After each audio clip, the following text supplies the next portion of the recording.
The boxes have been opened, the ballot papers are being organised, the tallies are being counted, and this is the lie of the land so far. In the local elections, the government parties are quietly confident from the tally counts so far, with even the Green Party outpolling the opinion polls. Sinn Féin appear to have picked up some extra seats in the local elections, which no doubt Mary Lou McDonald will be happy about, but it's yet to be seen if they've actually ran too many candidates this time around.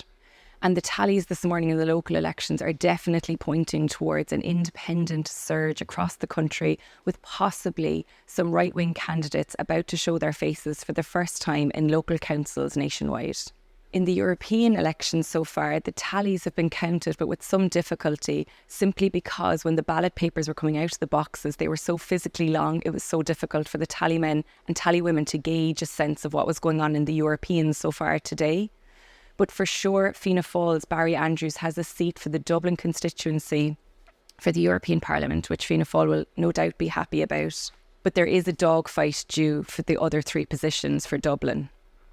In the Ballymun area of Dublin's north side, such was the popularity for Sinn Féin's Lynn Boylan in the European elections that tally men and women had to get a second sheet to keep count of her votes as they came out of the box.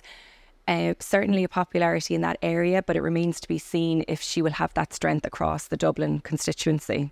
And overall, what's been quite interesting so far today is the nature of the spoilt votes. Ireland editor Fionnán Sheehan out in the RDS spotted on multiple ballot papers how people had continued their preferences across from their local election sheet to the European and vice versa, possibly showing a misunderstanding or a lack of understanding on how these 2 elections were to run together and how they were to run alongside each other this weekend.